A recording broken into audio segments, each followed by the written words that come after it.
Dzień dobry, witam wszystkich bardzo serdecznie, a konkretnie z Norwegii, z Bergen. Witam w nowym vlogu. Dla wszystkich z Was, którzy planują tu przyjechać, żeby właśnie pozwiedzać, pojechać trochę poza miasto, zobaczyć te najpopularniejsze atrakcje dotyczące fiordów, te najpopularniejsze punkty, o których powiem Wam troszeczkę później, to wydaje mi się, że będzie to dla Was bardzo praktyczny materiał, bo w ten sposób chciałbym poprowadzić ten odcinek. Tak więc ahoj przygodo i mam nadzieję, że będzie to dla Was bardzo przydatna i pomocna być może seria, a jak nie, to przynajmniej jakiś taki dłuższy odcinek. Ok, na wstępie trzeba było zrobić lokalny check cenowy i przyszliśmy do Starbucksa za flat white'a, którego ja zazwyczaj zamawiam za pozicie 55 koron norweskich. Zaraz to przeliczę na ekranie, ale zanim zaczniemy od pokazywania jakichś takich ciekawych miejsc tu w samym Bergen, bo mamy kilka rzeczy, które chcemy Wam zaprezentować. Jestem z moim kuzynem Artkiem. To dwa słowa na temat samochodu, bo samochód będzie tutaj dla Was najważniejszą rzeczą na samym początku. Łyczek kawy i przechodzę dalej. I ten sugeruję Wam wypożyczyć na lotnisku. Ja korzystałem z takiej wypożyczalni, która jest miejscem, gdzie skupia różnego rodzaju dostawców. Nazywa się to Rentalscars.com i w tej wypożyczalni znaleźliśmy auto, za które zapłaciliśmy 950 zł w takim układzie, kiedy odbieracie je od wtorku do soboty. Wydaje mi się to całkiem przyzwoitą stawką. Bardzo szybko sobie to auto odebraliśmy i musieliśmy jeszcze dopłacić depozyt w wysokości 600 zł, więc nie najgorzej. Samochód, jaki finalnie otrzymaliśmy, to Volkswagen, jak to się tak nazywało? Volkswagen Touran. Miała być do dyspozycji RAV4, ale niestety ktoś ją chyba wcześniej wziął. Zawsze jest tak w tych wypożyczalniach, że mogą oczywiście to auto zmienić. No i wybraliśmy największe, jakie było dostępne na parkingu, bo będziemy w tym samochodzie najprawdopodobniej spać. Jadąc jeszcze tutaj mieliśmy stację benzynową. Cena paliwa opiewa na kwotę mniej więcej 8 zł za litr. Jeżeli mówimy o dieslu, stawki na kwiecień 2023. Ja dopijam kawkę, za chwilę wychodzimy na zewnątrz i pokręcimy się tutaj po centrum Bergen. Patrzę sobie teraz trochę tak na ludzi w Bergen i mam wrażenie, że mam jakąś inną odczuwalność zimna, bo strasznie tu wieje. Kręcimy się teraz głównie przy porcie. Jest tu kilka takich miejsc, które warto zobaczyć. Za chwilę po kolei będziemy przechodzić do każdego z nich. To, co na samym początku może Was zainteresować, to przede wszystkim fakt, że Bergen jest ogólnie drugim największym miastem Norwegii. Zamieszkuje go 280 tysięcy ludzi. Główną grupę migrantów zarobkowych stanowią tu Polacy, więc zakładam, że Polaków będzie można spotkać w wielu miejscach. My w Bergen zaparkowaliśmy w samym centrum miasta na jednym z takich przygotowanych turystyczno-miejskich parkingów. Jak będziemy do niego wracać, to też Wam powiem, jaka jest cena takiego biletu. A z tego, co się zorientowaliśmy, najtaniej nie jest, ale do tego wrócimy trochę później.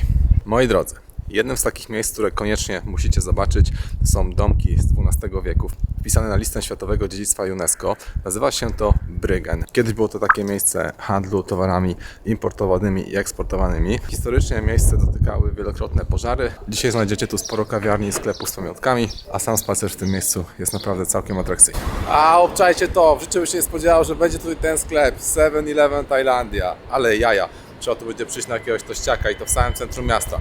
Zaraz tam zajrzę i zobaczymy, jakie są ceny. Artek właśnie idzie przez ulicę, bo idziemy na jakiegoś hot doga. To są takie popularne hot dogi, które można rzekomo w dobrej cenie zakupić, żeby trochę się posilić w trakcie dalszego zwiedzania miasta. Tak jak widzimy, przy kiełbaskach jest już trochę ludzi, a za taką jedną porcję zapłacicie 80 norweskich koron. Kiełbaska jest dobra, trochę niestety zimna, ale jak za kwotę 64 zł, bo tak Artek tu przeliczył za dwie sztuki, to wydaje się to całkiem sensowna opcja, bazując na ogólnie cenach, jakie do tej pory mieliśmy okazję spotkać. A jeżeli chodzi o samego hot dodgersa, ujdzie, takie 7 na 10. O. Kolejnym miejscem, do jakiego się wybraliśmy, jest punkt widokowy, do którego dostaniecie się kolejką. Za bilet na tą kolejkę zapłacicie 64 zł z opcją wjazdu i zjazdu, więc wydaje mi się to całkiem przystępną kwotą, jak na tego typu atrakcje, tym bardziej w Norwegii przy tych wszystkich wysokich cenach. Nazwę tej górki wyświetlę Wam na ekranie i szczerze rekomenduję Wam, żebyście sobie podjechali na górę czy podeszli, bo można się też tutaj dostać używając własnych nóg, są trekkingi, w ogóle na te wszystkie, jak tu widzicie, w okolicy góry można wchodzić samemu, nie ma z tym najmniejszego problemu. My ze względu na fakt, że nie mamy aż tak dużo czasu, po prostu wjechaliśmy, żeby popodziwiać widoki, a te są naprawdę spektakularne. Znaleźliśmy właśnie pierwszego trolla. Jutro będzie język trolla, a dzisiaj jest nos trolla.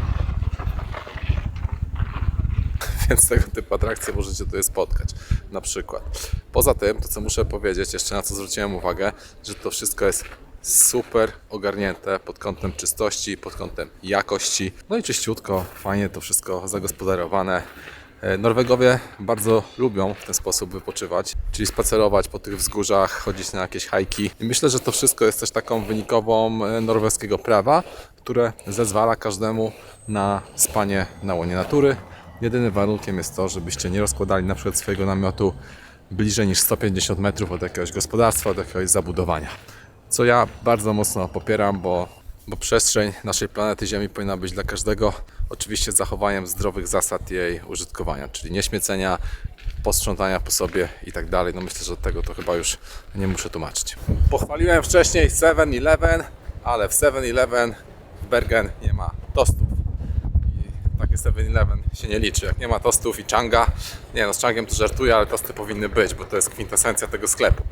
Jeżeli będziecie chcieli wypić taniej kawy niż w Starbucksie, to polecam Wam tam, bo kosztuje 11 zł.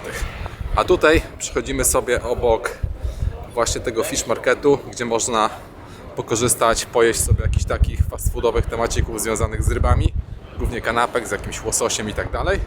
A za moimi plecami macie wejście do takiej hali, tak, gdzie jest już troszkę bardziej na bogato w mojej ocenie. Można usiąść przy jakimś stoliku, zamówić sobie świeżą rybkę i pooglądać takie wielkie kraby, które teraz będziecie mogli sobie zobaczyć na przebitce. My udajemy się do samochodu i przy okazji powiem Wam o cenie parkingu, jak to wygląda. I naszą misją jest zakupienie butli gazowej i zrobienie sobie jakiegoś takiego zapasu na jutrzejszy wyjazd na Trolltungę. Teraz chwila prawdy w temacie opłaty parkingowej. Wyszło nam 288 koron za 5 godzin, tak? Ponad 100 zł w samym centrum, więc no tak jeszcze jako taką chyba, nie? No 20 zł za godzinę, nie? Tak, jakieś 20 zł za godzinę. Więc teoretycznie chyba nie ma tragedii, tak mi się wydaje. Byliśmy też w sklepie zrobić jakieś takie wstępne zakupy i za 2 5-litrowe wody Artek, Jedną paczkę chipsów, jedną kolę zero, papier toaletowy, 3 podwójne snickersy zapłaciliśmy i chusteczki nawilżane wyszło około 100 zł, czyli 250 koron. Tak jest, tak to wygląda. Tak się śmiejemy, że chyba jesteśmy jedynym dieslem w mieście, bo tak to same elektryki, Tesla i tak dalej, a to jest właśnie nasz Turan i on nam posłuży do tego, żeby zwiedzić Norwegię i wszystkie fajne miejsca na fiordach. Najprawdopodobniej będziemy spać w środku, bo nie mamy żadnego namiotu, ale jest to 7-osobowy sprzęcik i w takiej cenie możecie się spodziewać takiego auta. Jest to oczywiście auto automatyczne, 11 000 przejechane na chwilę obecną, Apple CarPlay, wszystko ok, można śmigać. Myślę, że całkiem spoko wybór. Jedziemy właśnie, tak jak wspomniałem, do Julii, żeby kupić, chyba Jula, dobrze mówię, nie wiem, do takiego marketu, żeby kupić butlę z gazem. I tak sobie patrzę na to Bergen z pozycji pasażera, bo Artek prowadzi.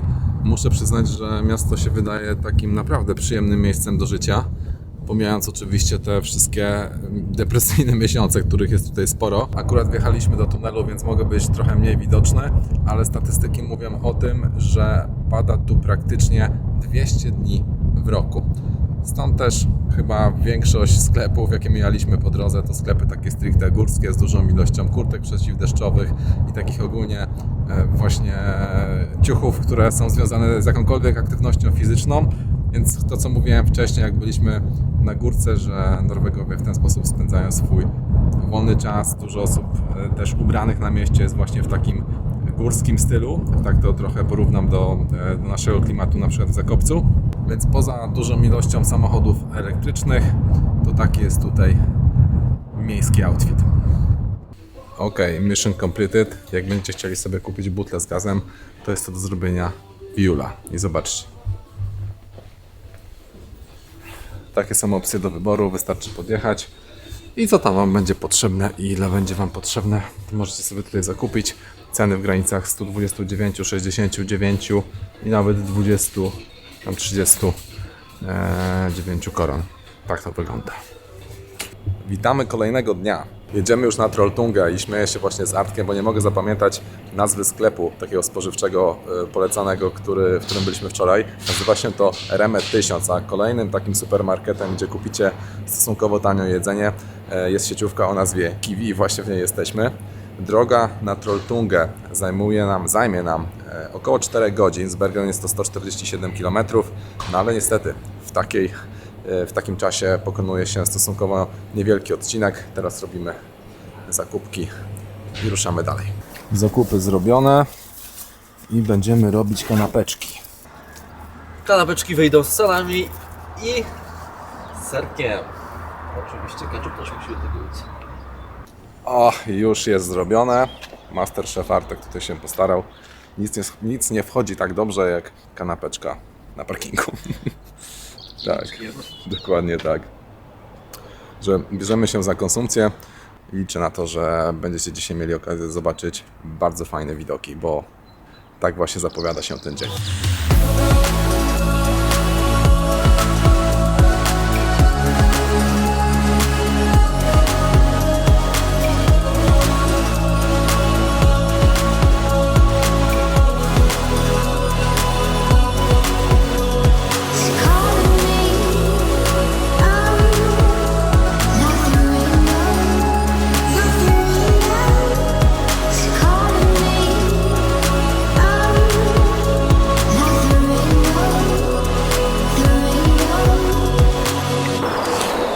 Moi drodzy, cóż ja Wam mogę powiedzieć? Stanęliśmy sobie teraz na jakimś takim parkingu.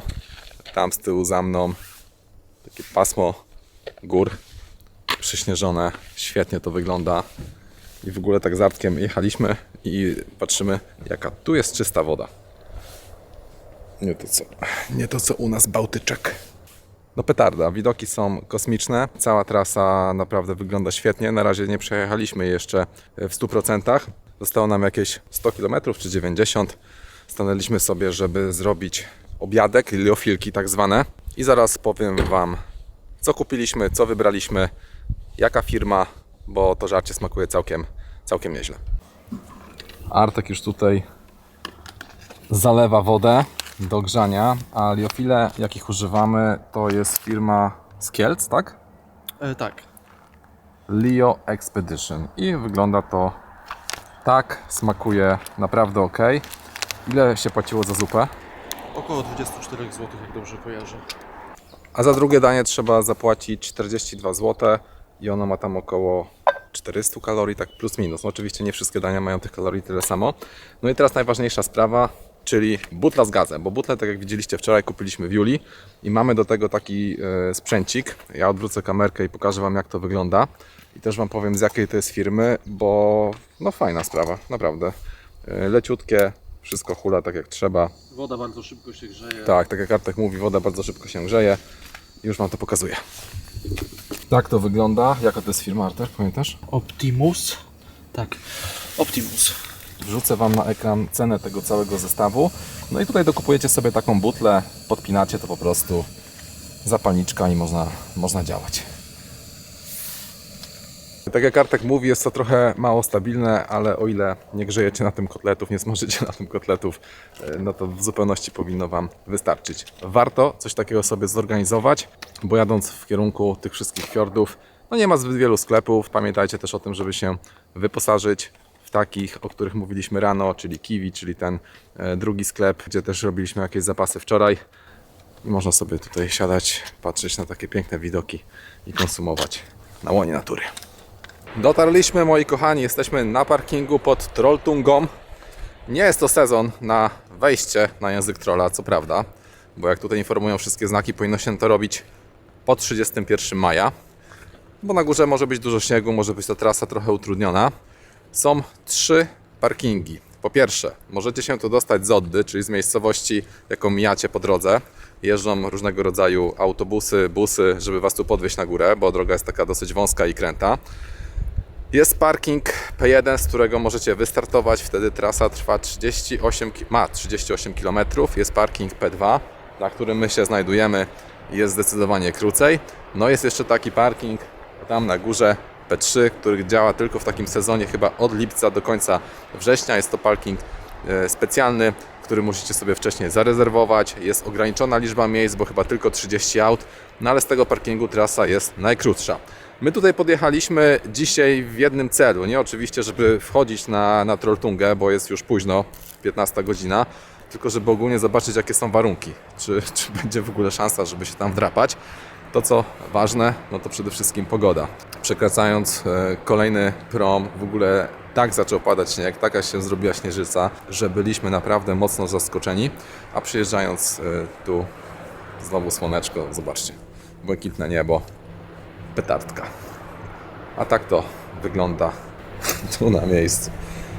Bajeczne widoki. A jutro rano mam nadzieję, że będę mógł Wam powiedzieć, jak wygląda szlak i jak oceniam go pod takim kątem kondycyjnym.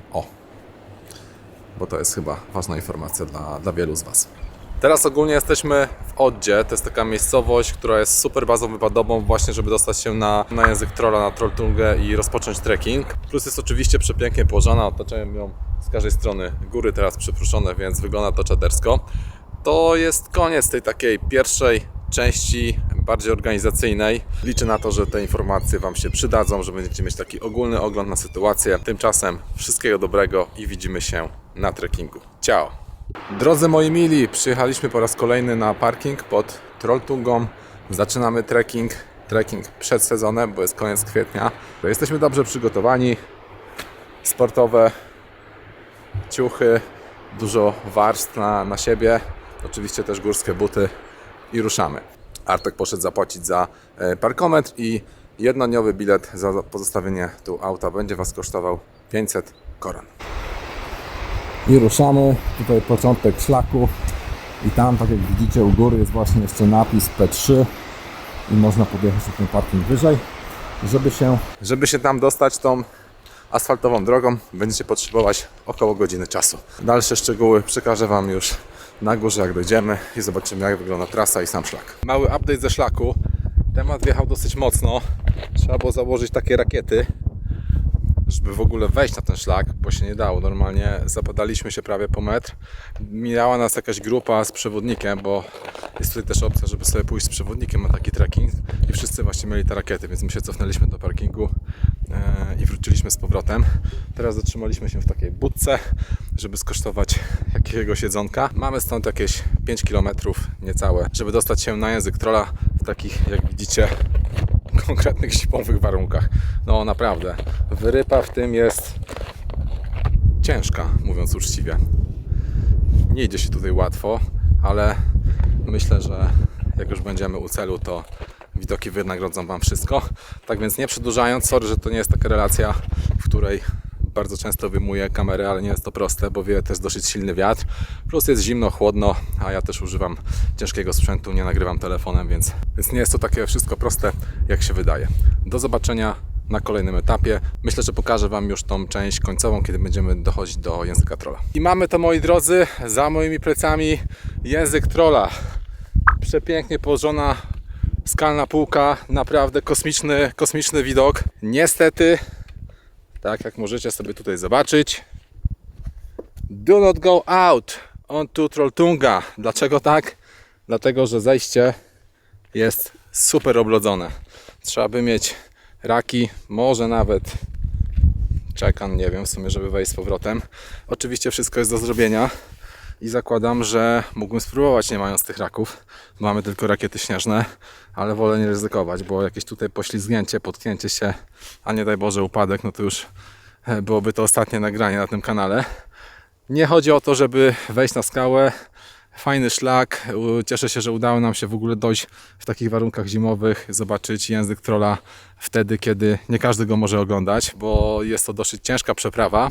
Jak będziemy wracać i dojdziemy już do parkingu, to troszkę Wam opowiem na temat tego, ile czasu nam to zajęło, na co zwrócić uwagę, co warto ze sobą zabrać. Nie będę też latał dronem, bo jest wiecznie i boję się, żeby mi tego drona gdzieś tam nie zwiało. Ważne, że zaliczone. Zawsze chciałem tu przyjechać, zawsze chciałem zobaczyć ten język. Chciałem też na niego wejść oczywiście, no ale tak jak mówię, nie dzisiaj. Jest zbyt ślisko i nie warto ryzykować. Będzie to też pretekst do tego, żeby przyjechać tutaj na przykład kiedyś w okresie letnim, a w związku z faktem, że jest dużo tanich lotów, że ten wyjazd wcale nie musi być taki drogi, to dlaczego nie? Chętnie wrócę ponownie. Łoj, słuchajcie, wczoraj wtyczka z prądu, czyli po prostu totalnie nas odcięło, jak zeszliśmy na dół. Zrobiliśmy łącznie 34 km.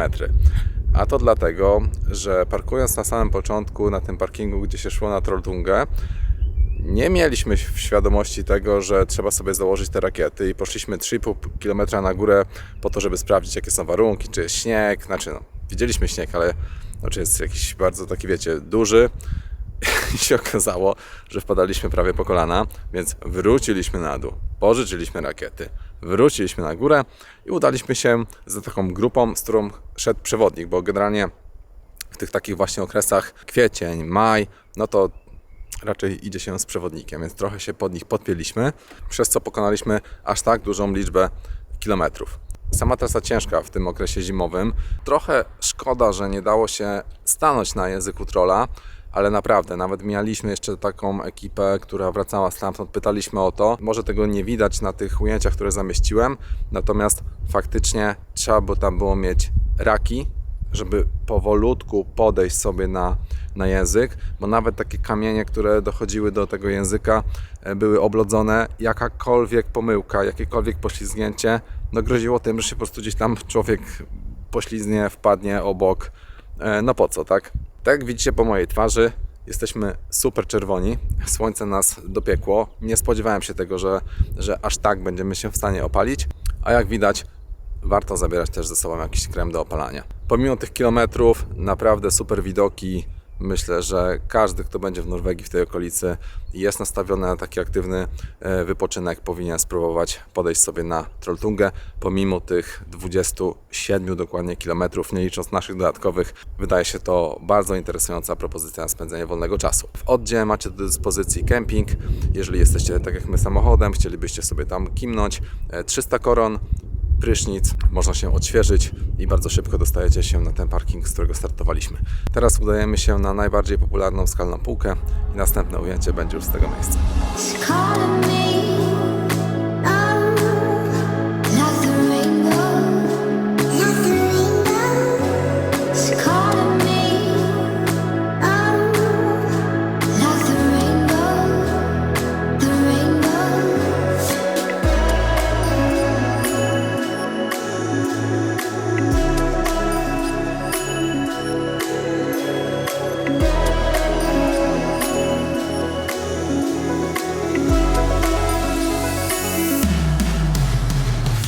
W porównaniu z wczorajszym, to tutaj trasa dużo bardziej kamienista, no ale to pewnie w związku z faktem, że tam była po prostu pokrywa śniegowa. Idzie się 4 km, dużo krócej, bo całość zajmuje jakieś 3,30 do 4 godzin, w zależności od tego, ile będziecie chcieli sobie tam czasu poświęcić na górze, na tej półce skalnej. Za parking będziemy płacić przy wyjeździe, więc jeszcze Was zupdate'uję, jak to wygląda, ale sama trasa z języka trolla tu na miejsce, na Preikestolen, jest niesamowicie urokliwa. Warto chociażby przejechać się samochodem i popatrzeć na te przepiękne widoki. Nam się oczywiście udało z pogodą, więc pod kątem wizualnym petarda. Cały czas jedziecie wzdłuż wody, naokoło skały, zieloniutko, fajnie. Naprawdę sztosik. Tak, i jak to Artek przed chwilą powiedział, bo idzie przede mną, jak dopisuje pogoda, bo jak wychodzi słońce i to się wszystko przebija przez te chmury, ten kolor zieleni nabiera takiego bardziej nasyconego uroku, no to naprawdę jest to top, jeżeli chodzi o uroki natury. A tymczasem zostało nam 2 km do półeczki, a idzie się po takich kamieniach, zobaczcie. O, cały czas praktycznie. Trzeba uważać, dobrze zabrać ze sobą jakieś buty za kochę. Jakby noga poleciała, to warto mieć takie obuwie. Został nam kilometr, już zupełnie inna struktura terenu. Idzie się po takich płaskich kamieniach. Może później się coś zmieni, nie wiem, zaraz zobaczymy. Trasa nie jest jakoś super ciężka, ale cały czas do góry po schodkach. Więc no to jest takim elementem, na który się trzeba nastawić. My po tych wczorajszych trekkingach całkiem sprawnie poradziliśmy sobie z tą odległością i za chwilę zwieńczenie naszego szlaku, czyli chyba najbardziej popularna instagramowa, googlowa półka skalna w Norwegii.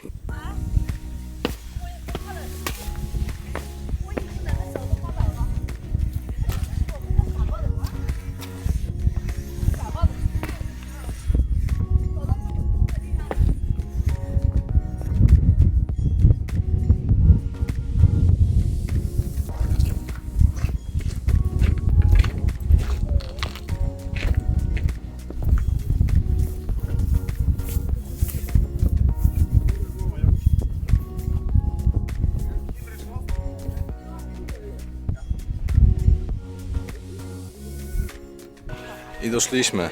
Widok miazga. Tyle mogę powiedzieć na temat tej półki. Zobaczcie, jaka to jest latara w dół. Nie będę podchodził jakoś blisko, ale no po prostu niesamowita sprawa. Ja tu mam lęk wysokości, więc nie będę pajacował, nie będę się tutaj jakoś podpinał pod sam brzeg. Jest kolejeczka do zdjęć. Jak się tam stoi na końcu, to z tamtego miejsca dalej można właśnie sobie zrobić taką fotę, gdzie tak naprawdę jesteście jakby sami na takim wysuniętym najbardziej tym skalnym odcinku. I to chyba tutaj jest dosyć popularnym tematem. Ja zaraz zrobię Jartkowi fotę, a później mam nadzieję on mi. Ale tak jak mówię, z dobrym dystansem, bez jakiegoś podchodzenia pod samą krawędź, bo nie dla mnie, no nie dla mnie takie coś. Widok na okolice, czat. Widziałem, że ktoś tu lata dronem. Nie można robić tego na tej półce, na której stoję. Jest taki znak, że od tego momentu już nie można tym dronem się przemieszczać, ale wcześniej jak najbardziej, więc jeżeli będzie taka okazja, to przez chwilę jeszcze postaram się podejść. Calling me, like the rainbow, like the rainbow. It's calling me, like the rainbow, the rainbow.